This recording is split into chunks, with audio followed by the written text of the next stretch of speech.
All right, let's talk about something new, a really interesting idea that might just change how you think about personal success. It's called self-ESG, and you can almost think of it as a personal report card for your impact on the world. I mean, think about it for a second. We have apps for everything, right? We track our steps, we track our money, we even track how much we stare at our screens. We've gotten really good at putting numbers on things. But what about our impact? The effect we have on the world and the people around us. How do you even begin to measure that? Well, it turns out that's the exact question that a new framework called the Personal ESG Reporting Standard is trying to tackle.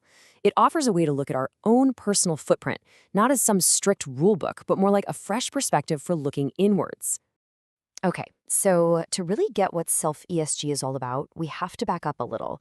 We need to understand where this whole idea came from in the first place, which is the corporate world. So let's start with the original blueprint. What even is ESG? So ESG stands for environmental, social, and governance. And for a long time now, this has been a framework that investors use to look at a company. It goes beyond just profits and asks, okay, but are you actually a good corporate citizen? What's your real impact here? Let's break that down real quick. The E is all about the planet, a company's carbon footprint, pollution, that kind of thing. The S is for social, and that's all about people, how a company treats its employees, its customers, and the community.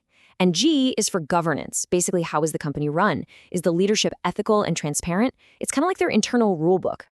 And this is where things get really interesting. The whole concept pivots. We take that massive corporate level idea and we shrink it down to the individual level. We apply it to ourselves. Let's dig into how that actually works. Suddenly, the entire focus just flips. We're not talking about shareholders or global supply chains anymore. It's all about your choices, your actions, and your personal story.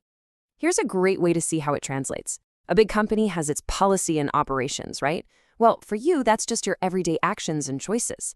A company has stakeholders, and for you, that's your friends, your family, your community. And corporate ethics, that gets boiled down to your own personal values. It's a huge shift from the boardroom right into your daily life. So let's start with E for environment.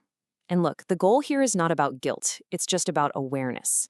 It's asking some simple questions, what am I buying? Where does my trash go? What kind of footprint am I leaving? It's the beginning of understanding your own environmental story. Next up is S for social, and this is all about your connections to other people. It's thinking about things like, how do I show up for my friends and family? Do I contribute to my community in a positive way? It's about your impact on the people in your life. And finally, we have G for governance. I know, it sounds a little formal, but for you, it's really just your internal compass. It's about figuring out what you truly stand for, your principles, your core values. And then, the big question is, how often do my actions actually line up with what I say I believe?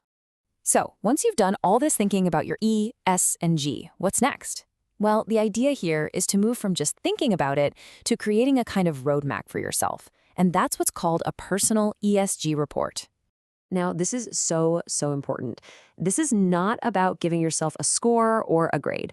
There's no A+ or F- here.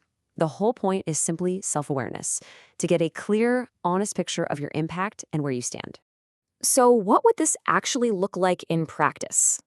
It's pretty straightforward, really. First, you'd start with your G, just defining your core values. Then you'd take an honest look at your actions, your E and your S, and see how they match up.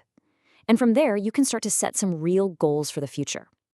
So when you pull all these threads together, your environmental habits, your social connections, your personal values, what is it that you're actually looking at?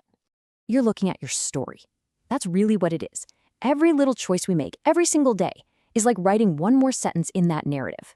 This whole framework is just a tool to help you read your own story a little more clearly. And ultimately, that's what this all comes down to. This isn't just some report card.